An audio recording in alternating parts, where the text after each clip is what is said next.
Astro-Creep 2000, Songs of Love, Destruction and Other Synthetic Delusions of the Electric Head, is the fourth and final studio album by American heavy metal band White Zombie.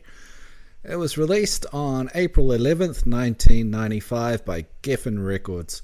The album proved to be White Zombie's most commercially successful recording, peaking at number 6 on the Billboard 200 with the aid of the popular hit singles More Human Than Human and Supercharger Heaven. It was the band's only album to feature John Tempesta on drums, and the album was much heavier than their previous. They tuned the guitars and stuff down to C sharp on this album. C sharp all the way and drop C sharp as well. It's been described as white trash on acid metal. They broke up after touring this album. Brad, good evening. You ever heard this album before? I'd heard songs off the album, but I'd never heard the album in its entirety. And now that you've heard it, you're going to grow your hair, you're going to get dreadlocks, you're going to grow a beard, you're going to wear shabby clothes, you're going to wear cargo pants, you're going to get a chain belt, you're going to do all of that. You've been converted to the majesty of White Zombie. Well, if I'm honest, I already had several of those things, but no, not because of this satanistic rock record for white boys. Satanistic? No. Goodness me. What's That's satanistic what about it apart from the Satan stuff? It seemed like it was for just angry white people, which, you know, I guess there's many of. That's who I felt this album was for. Angry. You've stunned me with that one. An angry people good. album. Happy to stun you. Yeah, well, isn't it?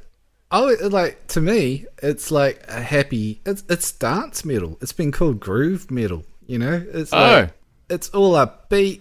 It's just sort of jump around and be a hippie weirdo with dreadlocks and your cargo pants. No, I didn't get that and at your all. nose ring. I think we listened to different albums. It's just fun. I just got chugga chugga chugga chugga chugga, ruh, ruh, ruh, ruh, drums and chainsaw guitars. That's what I got. He's got his white trash rap on. What year did this horseshit come out? Oh, I just told you. It was 1995. It was April 11th 95. by recollection. I think it was Geffen Records that put this out. So it's kind of a gap between... Oh, what happened there? We got some super echoes. Search my memory here. It was number 6 on the Billboard 200. There's a few singles. Huge.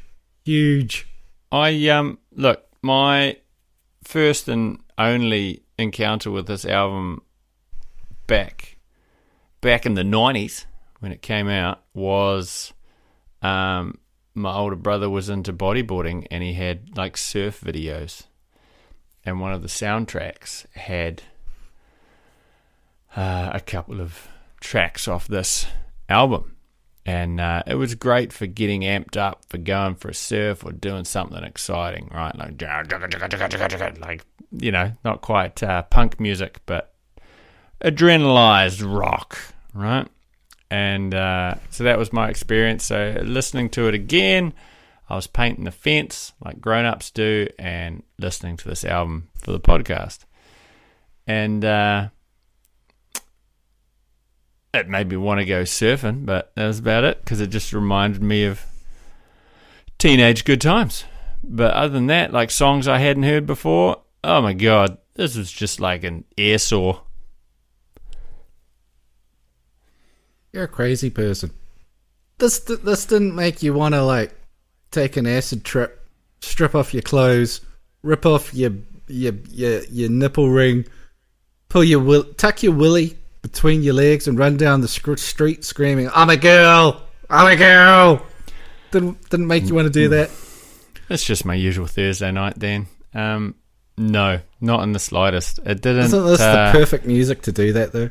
I didn't get psychedelic. I got horror movie cliches and like, I don't know. It just seems like the guy that made it was alone in his bedroom. You say it's a band, it just sounded like one dude making some like horror movie soundtrack.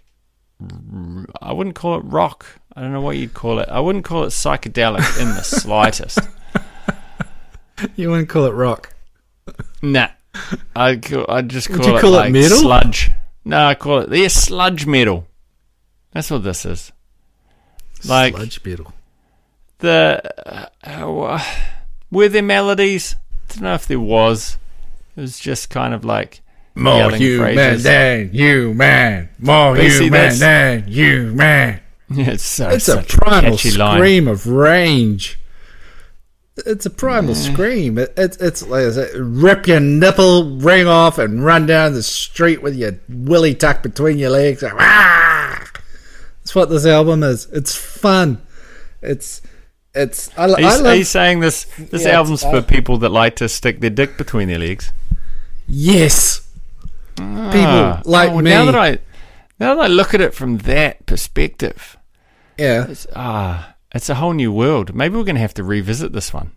It's just a fun album. Like it's non-stop. It's all go from beginning to end. There's no slow songs until it gets to Blood, Milk and Sky at the end, and that's like the psychedelic. That's the song that I used to lay around and just like zone out listening to.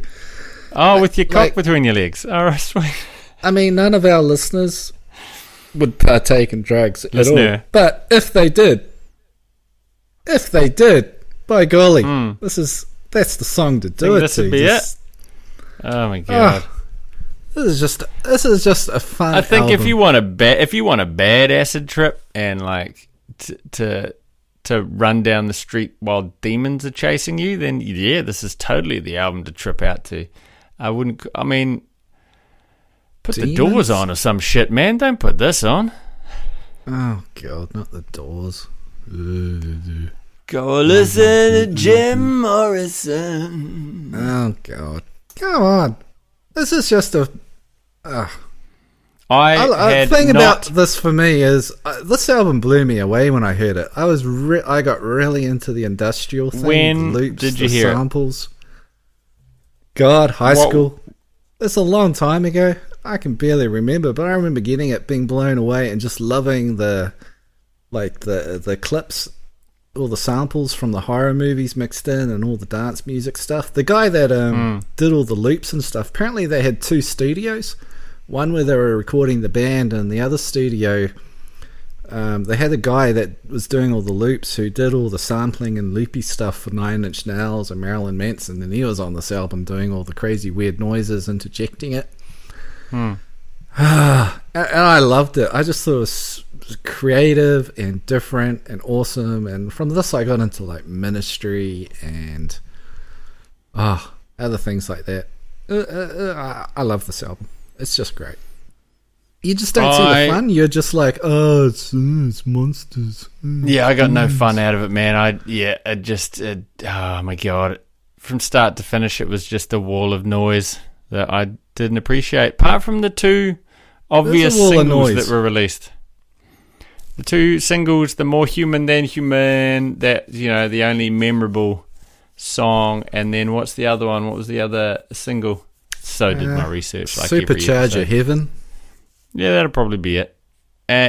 When those two came on, I was like, oh yeah, I remember these from that surf video. Yeah, okay, cool, I get it. There's the chorus, and then it was just back to the.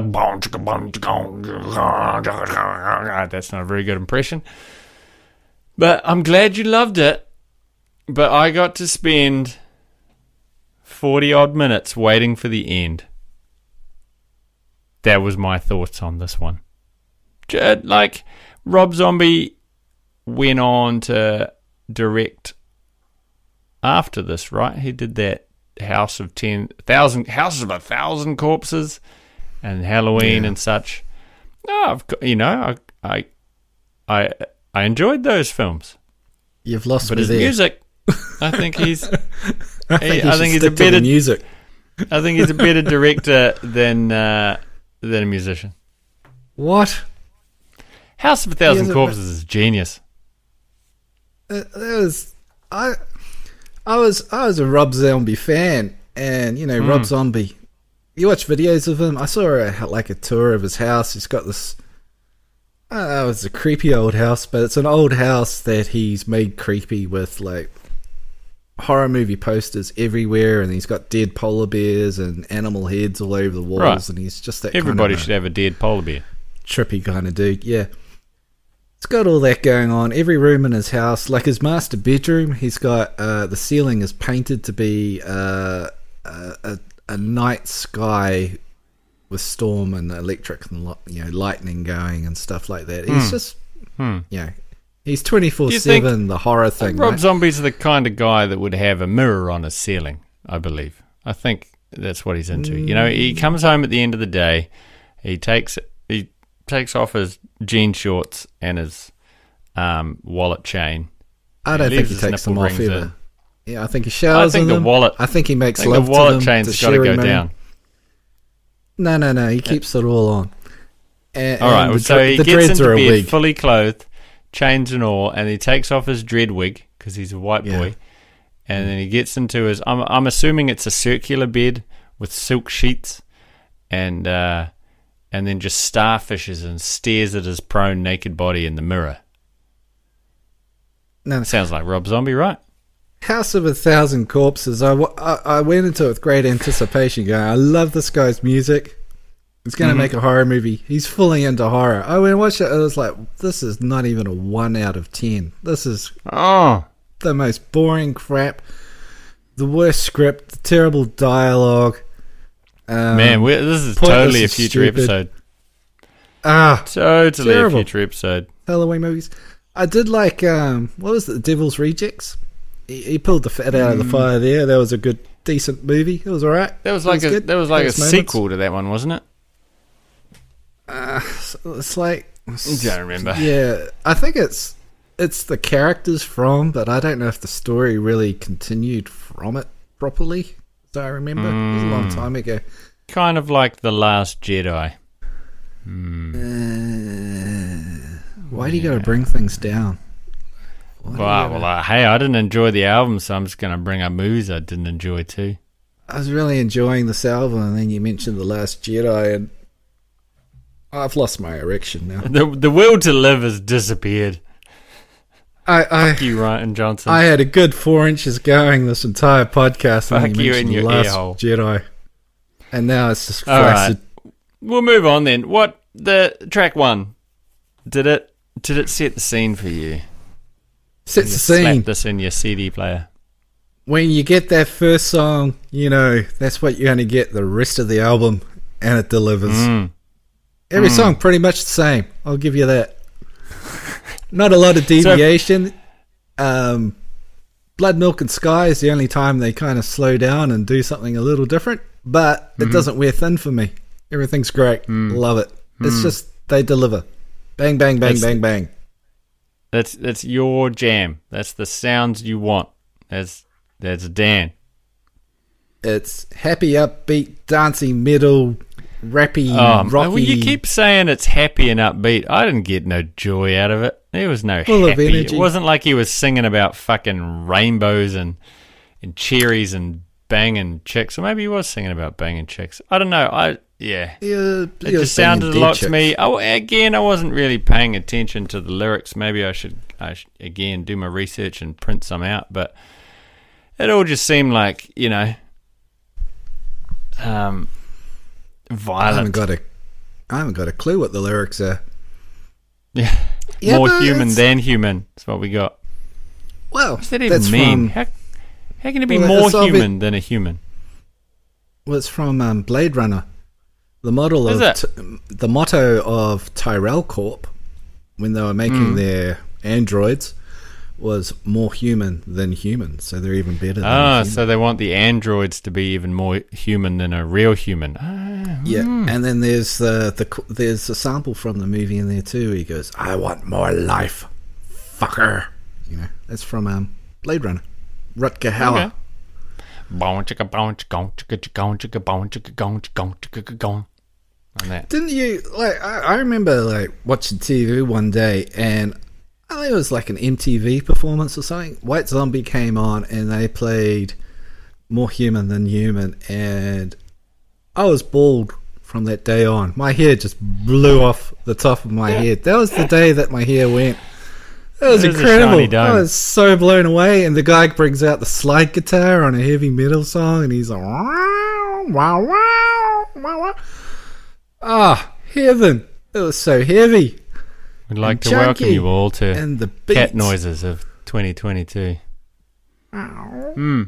It was great. I just loved it. And recently I watched another one when he, I think it's this new band, he was on Howard Stern and he played it. That song's awesome. It's like, it's got to be one of the greatest songs of all time. More Human Than Human. It's definitely just the best song on this album by far. Yeah, it's head and shoulders above the others. I'd put Blood, Milk and Sky and More Human Than Human, definitely the standout tracks for me. The other songs sit lower. They're all pretty much the same thing going on. The musical deviation is in More Human Than Human and Blood, Milk and Sky, and then the rest are all, But it's like they went into the studio and the producer set up all the instruments and all the mics and all the faders and everything in the EQ and went, go, boys. And that was it. He didn't change a thing. And when the mixer came in, he went, right, button A stays at A, B and C, and then they just left it all. Mastering, same thing. Every track's the same. It was tiresome, mate. It was hard to get through, I'll tell you that. Aren't you the one that brings in albums like The Shins and Tool, where it's just, they go on and on and on? Hey, look, that's the thing though. If you like you said, if you put this on and track one grabs you by the balls and squeezes and you're like, yeah, I like it. If every song sounds the same, you're going to love the album. So I'm not saying it's a bad thing. I'm just saying that's exactly what they did. Yeah. To great effect, in my opinion. My humble, correct opinion. Yeah. So apparently, so they broke up, and pretty much word on the street from all the other members is it was Rob Zombie's fault. Like, they don't really have anything nice to say about him. The bass player was his girlfriend. They eventually broke up at the end, and then the band ended after that. And then since then, they've broken the silence and said, "Yeah." All right. Give me two other awesome chick bass players. I couldn't say awesome. We'll just give me two other chick bass players then. Was it Melissa de Off the Blue? Off the Mur? Yeah, she's good, man. And her solo album, future episode of the podcast. That's a good one. Oh, God. And then, God damn. Darcy from Smashing Pumpkins. Smashing Pumpkins. I don't know. Darcy Rexky. And then the chick from not Simple Minds. They sing Road From Nowhere and Psycho Killer. Who the fuck sings Psycho Killer? I'm a music fan. Yeah, that's it. They got a sweet chick bass player. Tina. Oh, I'll never get it. I'll never remember it. And Paul McCartney, the ultimate chick bass player. David Bowie's bass player was a chick. The black chick with the bald head. And well, Lenny Kravitz, he had a chick bass player. Right? No, chick drummer. She's got the big... Oh, she's got the big afro. That's right. Yeah, that's chick drummer. Yeah. See, girls, you can do anything. If you just tried, woman, instead of sitting around doing nothing all day, giving all the other women a bad reputation, there are women out there that can do things. Use your digits instead of double-clicking your mouse. Use those same two fingers for slapping the bass. It's genius. What have we done? Where have we gone? I think you've gone off the rails here. We lost half our listenership. Women, you're not that useless. You can do it. You're great. Yeah. I was in a band. I had a girl drummer. She was fine. You did? She was a lovely lady. She's alright. What was your band's name again? Well hard. That's right. Do you still have you on Spotify? Nothing's on Spotify, no. Oh, it's a shame. It's the world's loss. It is. Could have had another fine female drummer. That's right. Do you think Rob Zombie is his real name? No, it's Rob Cummings or something like that. Yeah, Mr. right. Cumming. Probably would have gone with Zombie too. Yeah. So it was formed in he was in art school, and the bass player was his girlfriend, and he said, "I'll teach you how to play bass," and he said he had an idea for a band. Let's do like a horror movie themed rock band.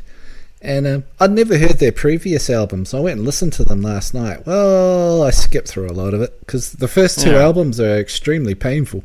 They're originally like a noise band. First one was dreadful. Second one was a bit better, and third one's cool. La Sexorcisto. It's a good album. I had that one. But definitely. They had a lot of comings and goings with the members, drummers and guitar players. Mr. Cummings had a lot of comings and goings. So a lot of members passed through, and it was kind of like this was the album where, for some reason, the record company gave them a ton of money after the success of their third album, La Sexorcisto Devil Music Volume 1. And they got a ton of money, and they spent it, and they got the guy from 9 Inch Nails to do all their loopy sampley things. Not Trent. The producer was Terry Date. He did the Deftones, Pantera, Soundgarden. Quality people. Sure. Charlie Clouser. He was the guy who worked with 9 Inch Nails, Rammstein, Marilyn Manson, Killing Joke, and more. He was the guy who did all the loopy stuff. Wonderful. Wow. Wonderful, Brad. Wonderful's an opinion. Anything positive to say about this album, Brad? Like anything positive? The album cover's pretty neat.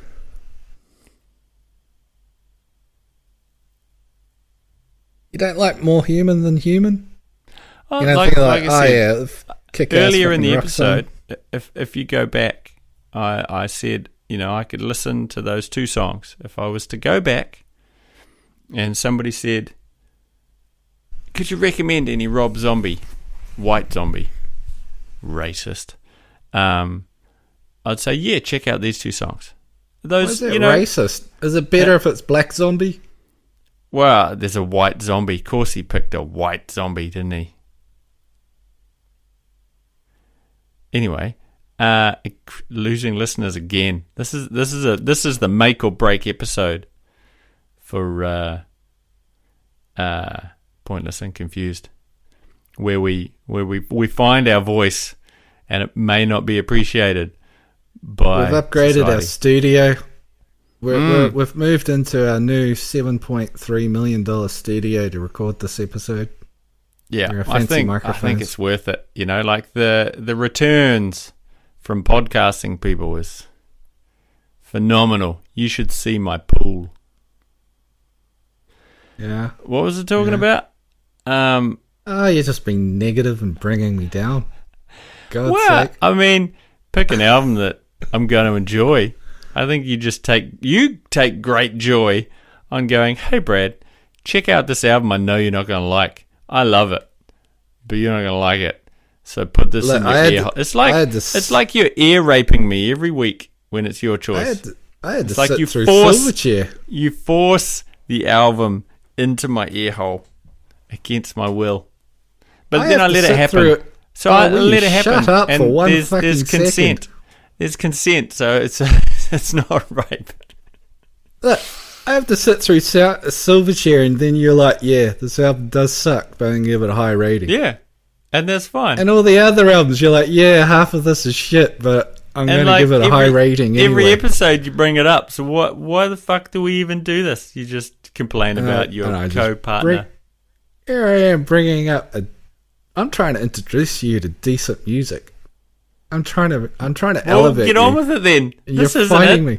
You've spent 26 minutes not telling me what's great about this album. You say, I love it. And that's it. It's been the upbeat, the drumming. Drumming's it's not upbeat. Pretty fantastic. The sampling. You wouldn't put this on at a kid's birthday party. You put this on if you were like, what the I don't fuck? know. Why wouldn't you put this on at a kid's birthday party? A bunch of goths sitting around with razor blades on their wrists would put this on. What planet are you from, Brad? This is a brilliant album that anyone can appreciate. Ooh. My nana would like this album. I would put on More Human Than Human. My nana would tap her foot. You'd be like, again, you keep bringing up the one of the two songs on this album that were half good. Put on like track one and More to anybody and they're going to go half good. I said that like 2 times earlier in this episode. Yeah, but half good? You're correct. Like, half good. I wouldn't put this. I wouldn't put Rob. I keep saying Rob Zombie, White Zombie, racist, in the Rock and Roll Hall of Fame. On their half good 1/maybe 2 songs. All right, go on. Tell me all about it. Tell me why it's the greatest album of all time. Well, I'm just trying to describe it. You cut me off every time. I'm letting you talk now. It is heavy. Yeah, get on with it. It is heavy. It is fast. It is upbeat. Every song delivers. There's not a bad track on here. There's a couple of standout songs that are a little head above the shoulders of the others, but the others are all terrific. There's not a dull moment on the album.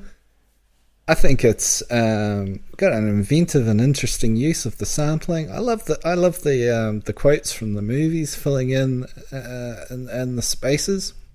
The band did complain that they were getting into arguments with Rob Zombie because they felt that the samples were overtaking the band and they had to fight to get the band into the mix.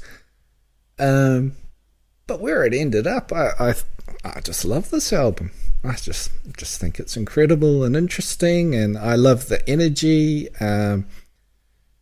It's a kind of interesting how colourful they were for a metal band. Where like every other metal band, it's black jeans, black t-shirt. There's that sort of aesthetic, and these guys were, dreads, crazy clothes, goggles on the forehead. Bass players got green hair. They were a very different looking band. They were very much the acid, tripped out, heavy metal band. I just loved it. I thought it was fantastic. Well, that's great. Well done. So I'm going to look at the Spotify now. If we go over to the Spotify machine, not a huge amount of listens. More Human Than Human. I wonder why. Only 55 million listens on that one. Well, you say that's not a lot. That's fucking a lot of listens. 55 mil. Yeah, well, it's kind of like you get 100 mil is kind of impressive. 50 mil's a pretty decent hit, but it's... Yeah. I mean, my shitty folk album's got under 1,000 listens on every song. So, fucking White Zombies. Mainstream, baby. Jeepers. And then every other song, we're kind of ranging between the 1 to 3 million. Well, there's a 5 million there. Oh, 1 million stuff. Supercharger's 11 million. Do. Yeah, where the sidewalk ends. The sidewalk ends where the bug parade begins. 500,000. Only 1.7 million for Blood, Milk and Sky. I am disappointed in the Spotify world. There's not enough people putting on headphones and doing drugs, in your opinion, to that song. Headphones? Goggles. What are headphones? Ski goggles. You got to wear ski goggles. Ski goggles. Nipple you got to wear rings. your steampunk clothes. You got to wear your crumpled up old man hat. Your Wheels of Gumbridge hat. Doc Marten boots. Perfection Maybe a in every way. self-rolled cigarette. I've seen them smoking. There's a lot of reports, bands like Melvin's going on tour with Zombie and saying that Rob Zombie was a bit of a... they kind of hint at prima donna, where they would end the Melvin sound check because Rob Zombie was eating and didn't want to be disturbed and things like that. But then again, Buzz Osborne, he tends to complain about pretty much everybody. He's got a story about everyone. What else we got? So skippability. 12 songs on here, Brad. 49 minutes. How many songs would you skip? I'm going to guess 12. How many songs are on the album again? 12. No, I'd skip 10, listen to 2. So it's a low score for me. Yeah. Yeah, you know the 2. Everybody knows the 2. And those 2, you know, you can slap it on when you're getting amped on a long drive for something. Don't get me wrong. If you're in the mood for the style, those 2 songs are good songs in this style. I just, I wasn't feeling it this week. Just you know, if you had recommended this another week, I might have been. I'm feeling your energy. Yeah. This one just didn't do it. All right, so yourself. Cats. Oh, me. I'm listening to all of it. Not a bad track on it. 2 standouts. Yeah, 2 standouts. Blood Milk and... Will you stop fucking talking? You can't help it. It's a podcast. Jesus fucking Christ, Brad. Blood Milk and Sky. Episode more is just human than be one fucking. more human than human. Blood Milk and Sky, and then the rest are all bangers. Cats Meows. What are you going to do? I'll give it a 2. Jesus. I'm going to give it... I'm going to give it a 9. Highest rating you've ever given? I'm throwing caution to the wind. I'm loving this album. Is that higher than Metallica's Black Album? Is this your highest rating you've ever given? Probably. This album's super fun. Stop talking, Brad. This album is super fun from beginning to end. Love it, love it, love it. Get into it, people. What is wrong with you? Rip off your nipple rings, run down the street naked, screaming at the moon. Cock between your legs. Cock between your legs. Cock between your legs. I feel we've done it. Yeah.